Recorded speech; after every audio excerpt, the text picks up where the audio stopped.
Welcome back to the West Coast, everybody. It is gonna snow today, more than likely. The ground temperatures are getting pretty cold. We have finished the plowing on fields 31, 32, and 33. Well, rather, my brother did. And we are at the store because the results of the poll are in. And you can see I already bought the Ford TW25. I just want to say a special thanks to BeefyMan666 of FSUK because wait a minute, why is this? Oh, I had alt button pressed for the IC controls. That's right. So I'll have to remember to use IC. So we have, looks like change RPM there. You got doors, you got interior lights, and then of course the windows on the back. I did already open up a couple of the windows. Did they stay open? Yeah, they did. Okay. I couldn't really tell. Anyway, let's try to remember to use the door here. This is an interesting thing because I've never seen or been on a tractor that had a door on both sides here. Our John Deeres, they actually have a little half door down there on that. I'm not sure what it's for. It's basically right there next to your right foot. That little door, similar to that door, opens.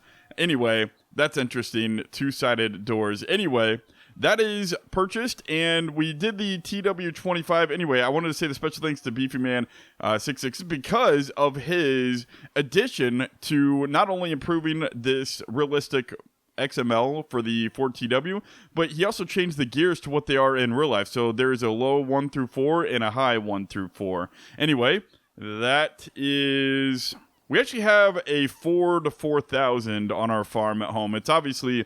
a lot of us, it's a lot smaller tractor than that. It's only rear-wheel drive. This one, based on the front wheel there, looks like it is four-wheel drive, but I could be mistaken on that. Anyway, the results of the poll are in, and, you know, it started off with the Merlot far out in front and going to win. And I don't know if it was... There were several people on the forum that... said that they wanted the Manitou, and they were stating the poor textures inside the Merlot on the interior. And they really said the Manitou, I forget the names of everybody, but one person was basically that the Manitou was, you know, it's more familiar in this area in real life, and so it seems to fit in with the theme of the map. There were a few other comments on the Manitou and stating the case for that. So I'm not sure if that's what persuaded the vote, but the Manitou won by 47% as of this recording. I'm recording this episode a little bit earlier on Saturday. Normally I only record it one day in advance. But anyway, in case the poll changes, I think that it's kind of stabilized at this point. So the Manitou was 47%, the Lieberher was 4%, the JCB was 9%, and the Merlot was 38%.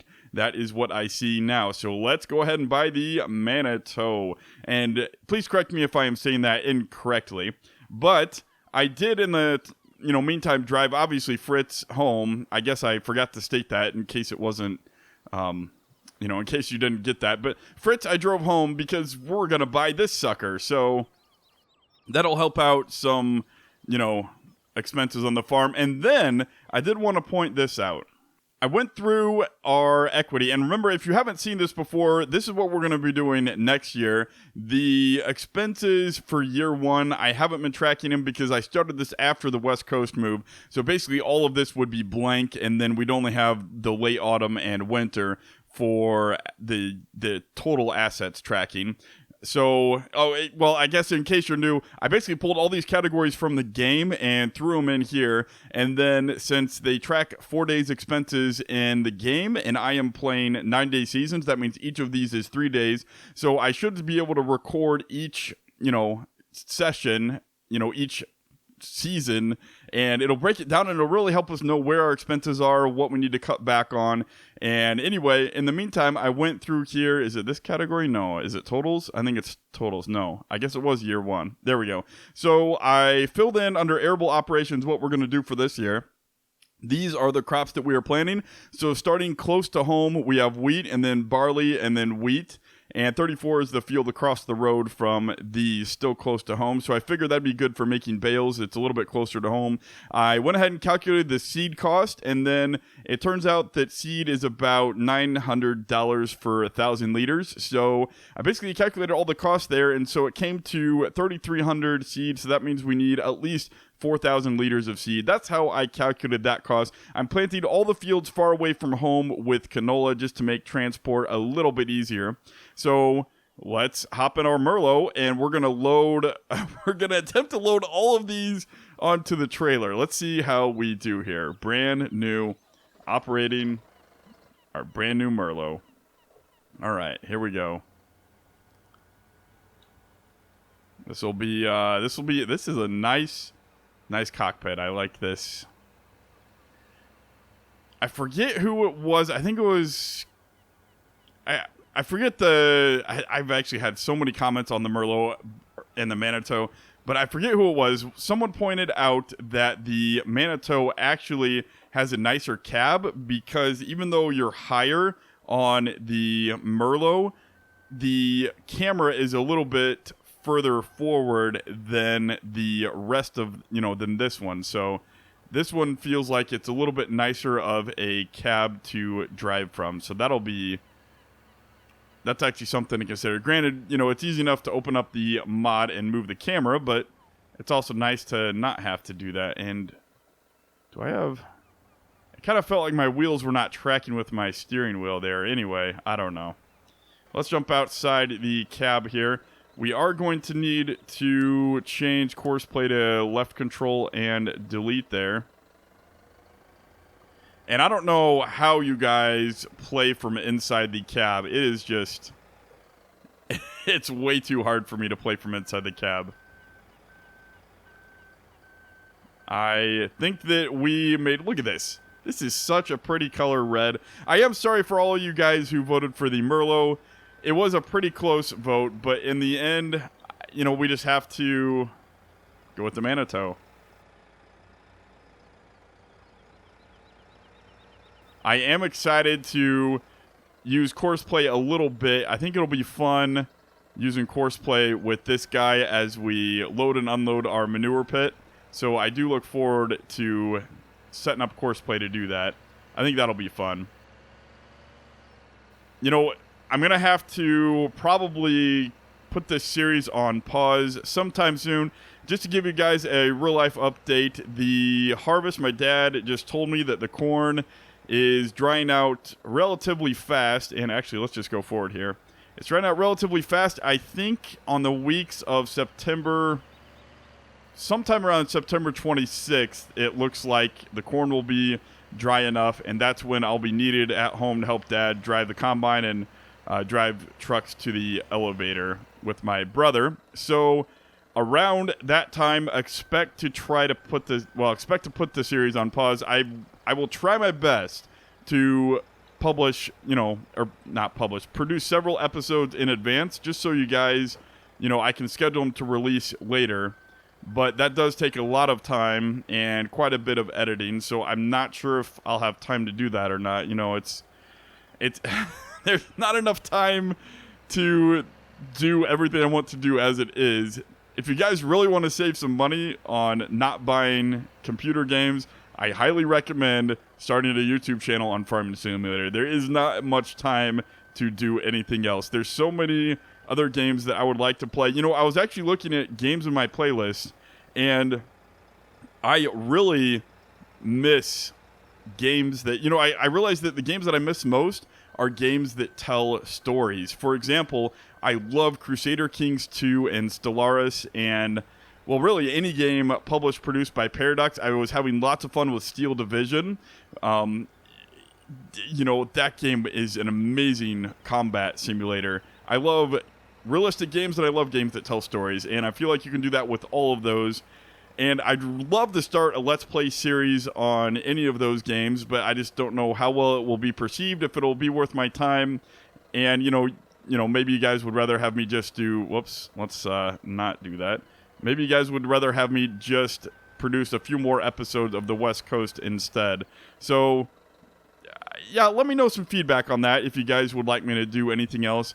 Basically, around the same time I am going to the farm, I have always been interested in the Total War series. I have played just about every version of the Total War series. I first found it, I'm pretty sure it was their first game, the Shogun Total War. That was their first game, if I'm not mistaken, that they made in that series, and I played it and I loved it, and it was awesome, and I've really enjoyed that series, seeing it come a long way. And even though it does have a cooperative mode, I have played that with my friends on Total War Warhammer.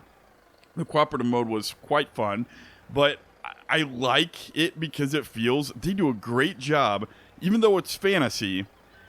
You know, it has just enough, you know, the battles and the animations, and yeah, it's fantasy, but, you know, the combat mechanics and all the tactics are based on realism and simulation. If a guy really was, you know, 500 pounds and took up, you know, the same size as 5 men, and, well, I guess that weight ratio is a little wrong, but anyway, you know what I mean. It's like, it's a lot of fun with those creatures and seeing those battles. And anyway, Total War Warhammer 2, whatever the Total War Warhammer 2, I believe it's called, comes out then, I think it's September 28th or 26th, basically right around the same time that I am going to the farm. And I would absolutely love to be able to record and do a Let's Play series on one of those campaigns. So be sure to let me know if you guys would be at all interested in that. I think that I could do a great job of telling, you know, a similar, it'd obviously be a fantasy story. It wouldn't have any basis in real life, but like what I was saying, it's the games I love to play are the ones that allow me to tell stories. And I think that those types of games, immersing yourself in them and with the RPG aspect of them, it would be a lot of fun. Of course, I always play those games on the highest realism setting, or the highest difficulty, because that's just like how I like to do things. I like to make things difficult on myself. So yeah, the highest difficulty setting, I assume they'll have the same as the first Warhammer Total War game, where they have a legendary one, and it is basically like the Paradox hardcore version, where if you die, you die. You cannot manually save. It is all an auto-save system. So you, you know, if you get yourself in a spot where you die, or where you're dead, it's not like you can just go back 10 turns and replay from that spot. You're kind of hosed. And so that brings a realistic aspect to the game that I absolutely love. And I beat the dwarves and I think the greenskins campaign with that game mode. So it's not like I am so horrible that I would die a lot. I did die a lot. It's the chaos. I tried playing the chaos campaign on legendary mode, and I could never beat it. That one was, I got pretty far down into the mainland, but it seemed like I could never make the final push to conquer the world in that mode. So anyway, I think that would be fun. That'd be a lot of fun, especially on legendary. Maybe I could teach people a few things. I doubt it, but anyway, I think that would be something fun to consider. So again, be sure, you know what, maybe I'll do a poll on that. I think I'll just put a poll up on that, on should I branch out and do any other types of games, or should I just keep on doing Farming Simulator and farming-related games like this one? And, you know, Cattle and Crops. Cattle and Crops actually has an update coming soon. Can you strap this? No. Okay, we're just going to have to drive really slow, because can we strap these? Nope. But we can strap those. Okay. So strap those down. Whoa. Okay. Maybe. Oh boy. Well, we can't put the Manitou on the front because, oh man. Can I put it any further forward? Oh, this is just not good. Let's see if we can go a little bit more forward. We might have to drive this back to the farm ourselves. Yeah, there's just no other room there. Let's get rid of these ramps and make sure that it's nothing weird with the ramps. Something moved when we took off one of those ramps. Let's see what the other one does. It might be just something weird. Okay, it was. So it was just some weird thing with the ramps where the ramps would not allow, you know, it's still kind of weighted light there on the back, but I think it was something where the ramps would not allow the wheel suspension to change. So, oh no. Oh, no. That's not good. No, no, no. No, no, a brand new man. No. Put the ramps back. No. Oh, okay. Well, I feel like we can... I don't know what happened there. I think the ramp pushed us off. Okay. Oh, boy. All right. Well, it looks like we will have to... You know what? It might be something with the hitch point up here. We might have to... I think we're just going to have to get my brother. Okay, we have my brother following us now. Let's see how this works out. Let's get rid of... There we go. All right, we will keep this on here. Let's see how we are doing. I did only buy one beacon because, you know, it's $500 a pop, so...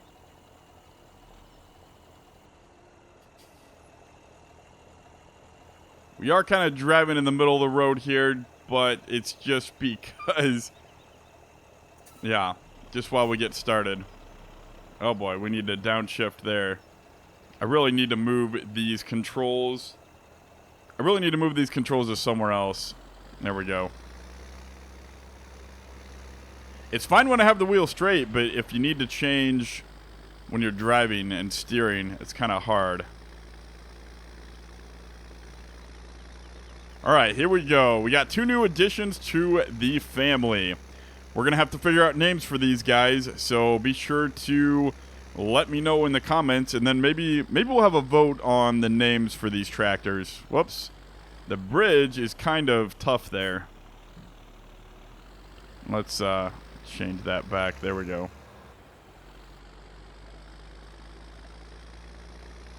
The bridge kind of has a rough edge there. Whoops. I guess we left our left blinker on the whole time there. Alright, it is making it just fine. Do we still have all of our attachments? Yes, we do. Okay, we are good. Alright, we got this, guys. Let's switch back to inside the cab. And we can turn off our left blinker finally. Can we hit 4th gear? Looks like... Maybe? I don't know. No, I don't think so. Well, maybe going down the hill, but... Okay. Looks like we reached max speed anyway. Apparently, we have a lot of weight behind us. Well, let's try low 4. And we are not... Nope, slowing down. All right, we're just going to have to keep it in low 3 while we chug up this hill. And check out this view. Here we go. This is... That's one of my favorite views on the entire map right there. You can see the traffic moving in the background. We got a huge line of traffic behind us as we're chugging up this hill. And look at that view. That is one of my favorites right there in the entire map. Look at that. Ah, that just looks so good. You know, I was reading the manual in my spare time about courseplay, and yes, I do like to read manuals in my spare time. You can actually switch the headland generation to before or after. Look at that view. You can switch the headland generation to... We are losing power. You can switch the headland generation to before or after you do the field work. So that is actually something that, like...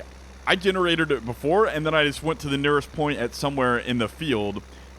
But you don't have to do that. You can actually generate it so it automatically does the headlands after you get done with the field work. And that is something that I did not know.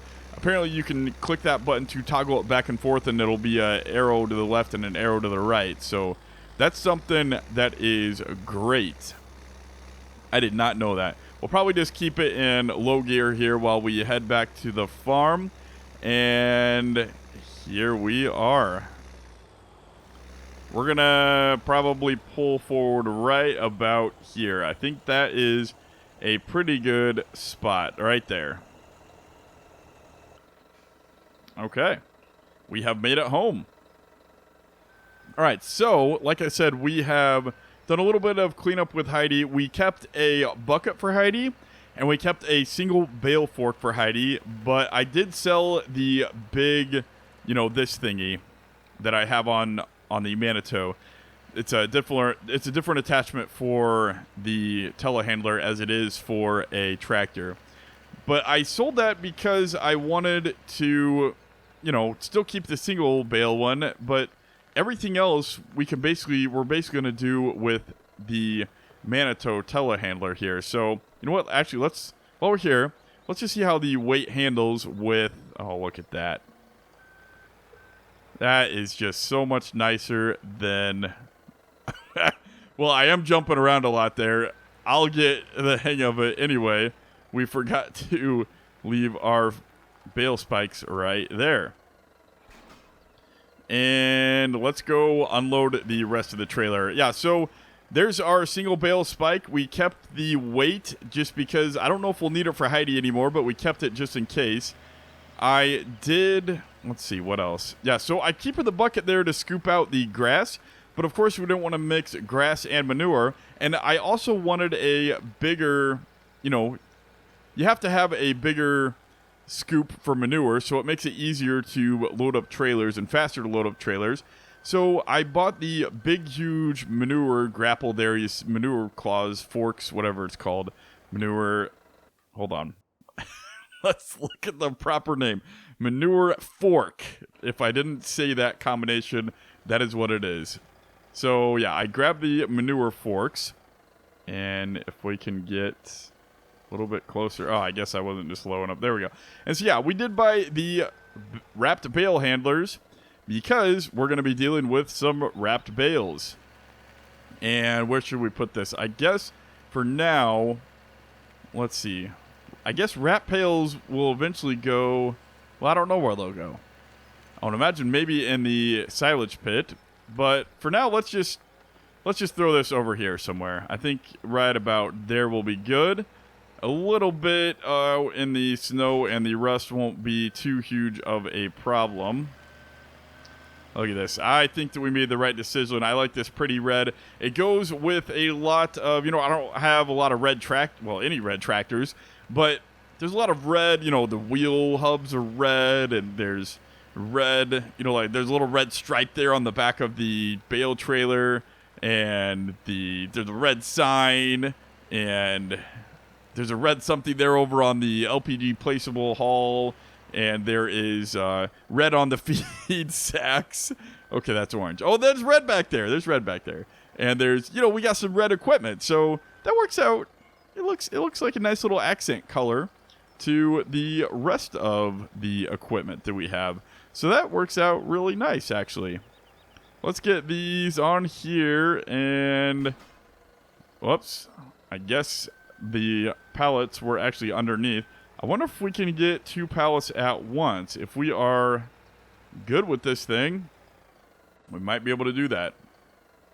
What do you guys think? Yes, no? Yes, I think we can do it. Now let's just see if we can handle the load. And there we go. We got it. Actually, you know what? I could pull out the cedar. And no, we don't want to put the seed in there in the winter. That will be not good. So let's just put this in a nice covered shed.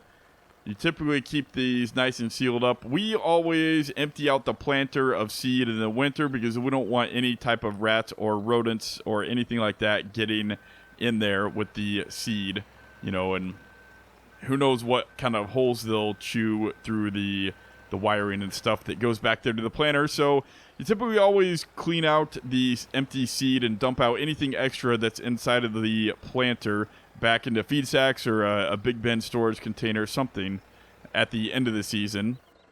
And let's go. There we go. Actually, I wonder, let's try to do this from inside the cab. So we have a nice mirror there. We've got a mirror there. We can see, we just can't see to the right of us, of course. But in general, it's never good practice to drive with the arm raised of any type of telehandler or front loader or forklift. So that will help in that problem. Have to be lowered anyway for going into the shed. So, yeah, there we go. All right. And I think we got it. Yep. And you know what? We can just leave the pallet forks right here. And then the very last thing we need... Whoops. Don't want to go forward. Man, I can't tell you. You know, I don't think I've ever done that in real life on a tractor, but I always do that in Farming Simulator, and I don't know why. Let's take this tractor around. Remember, we are going to need a name for it, so get ready with those names. Actually, let's just back up a little bit here. I think that... Let's see. Don't want to hit the wall. But if I go take a left here, can I get around that? Maybe if I unhook the tractor. Yeah, let's just unhook it. And let's bring this tractor forward a little bit. And we'll probably just leave it here for now. We'll figure out where to put it later. You know, our Ford 4000 at home, obviously it's smaller than this tractor, but we use it a lot for plowing snow in the winter and, you know, odd jobs like that around the farm that you just can't use a bigger tractor for. So it's a shame that there is no plow on the, you know, plow attachment for that Ford. Otherwise, that would be awesome. If anybody knows good ways of plowing snow in the winter, let me know. Otherwise, I'll probably just use the bucket that Heidi has there. We actually don't have a bucket for this telehandler. I didn't see the need to get a bucket since we have the, you know, the silos being built there, the steel bins being built over on the other side, you know, over there. And so I didn't see the need to get a... Man, that thing's just so awesome the way it moves around there. I didn't see the need to get a big bucket for this because I couldn't imagine what else we would need a bucket. We have these manure forks for the manure, and I think that we'll have to wait till next episode to try to break it in. So, yeah, maybe we'll show us taking care of some animals, and remember, we're not going to need it for... We'll have to use Heidi for silage initially, but eventually we're not going to have silage in the silo pit. It's just going to be wrapped bales, and we'll be able to use this for wrapped bales. So that is why I decided not to buy a big bucket, just because I didn't know what I would use the bucket for. It'd be good temporarily, but you know, in the long term, I didn't know what else I would use it for. So here we go. Let's just park. I guess let's just park it right here, ready to scoop out manure with our first job when we get back on Tuesday. So I think this is kind of an uneventful episode. Maybe we'll jump in Heidi here and clean the grass here. Let's look at the cows, actually. I did actually take care of them off screen while I was plowing because they started to get low. So, you know, it actually would have been great filler to add into this episode. But since that's already done, I guess I could feed them some hay or grass. Do I have any grass bales left? Or are all those grass bales gone? I think all the grass bales are gone and fed into the cows. So perhaps while I was over and had the bale forks on, I should have grabbed a bale or two and fed it to our cows, because that grass is going down quickly. But I think instead we'll start out next episode with breaking in Heidi. So I think not breaking in Heidi. We'll break in our telehandler, and hopefully by then we'll have a name for the poor girl or boy or whatever we decide to call it. So yeah, be sure to leave names in the description and for Heidi and the Ford, and I will probably do some kind of a poll for their names. So anyway, be sure to do that. Let's see. Here we go. And then, no, this episode I am going to, So this episode I'm going to leave a poll for if you would ever like to see another type of game for me playing. You know, and like I was saying earlier in the episode, it would be some type of storytelling game. And, you know, I like to tell stories, and role-playing is more fun. So that is the type of game that it would be. It would be something where I could tell a story or make up my own story. You know, similar to Crusader Kings 2 or Stellaris, or, you know, something like that. That is what I would do. And, of course, the newest game that I have my eye on is Total War Warhammer 2. But unfortunately, I don't own that one yet, so that'd be another $60 that I have to spend, but I kind of want to do it anyway.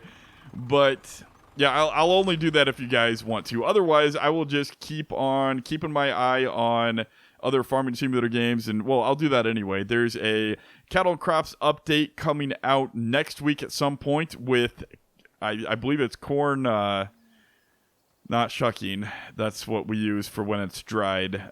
Corn silage making. I'm drawing a blank. Forage harvesting.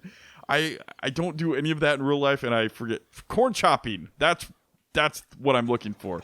It's going to be chopping corn. So that episode, I'll do something for cattle and crops whenever that comes out at next week, just so you guys can see the progress on that game.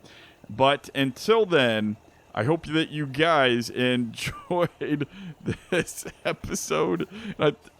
I think I was too close and then too far away and then too close and too far away. And okay. Oh, I forgot. Someone pointed out that I need to look up dynamic hose attaching. Some models support that, but that would be a nice little addition. So for now, where are we going to put this bale trailer? Since it is empty, it is... again, someone pointed out that it's nice to see the bale trailer empty, but I, again, forget who that was. For now, I think that we will... You know what? Let's pull forward, and actually, we got to finish this shed. So maybe... We still have to get the metal for this shed from the neighbor we bought it from. So maybe that'll be a job for this Ford tractor. We'll go pick up the metal and we'll finish building this shed. And then the steel bins are just about finished. And then basically the next step is the tower dryer and all of the grain legs and attachments and stuff like that. But that will all have to wait another episode. Yeah, the plowing's all done for the season. We don't have really much anything to do other than feeding animals, a few odds and end projects around the farm, and clearing out the snow. So until next time, I will see you guys later. Thanks again for watching, and thanks again for... I just still can't believe I have over 500 subscribers. You guys are all awesome for watching my videos, and... I don't know if it's because I'm small, but I look at some of the other YouTubers. They have, several thousands, in some cases, hundreds of thousands, and their viewership to subscriber ratio is not nearly as good as mine. So I just want to thank you all for that. It seems like all of you guys are really dedicated and watch just about every single one of my episodes, if not all of them, and I want to thank you for that. It really means a lot to me. And like I said many times before, it's just, this is a lot more fun when I get to experience it with my viewers. And Farming Simulator just wasn't as much fun before playing, in front of a crowd and, telling my story to the world, so to speak. So anyway, until next time, guys, thanks again and have a great day. Bye.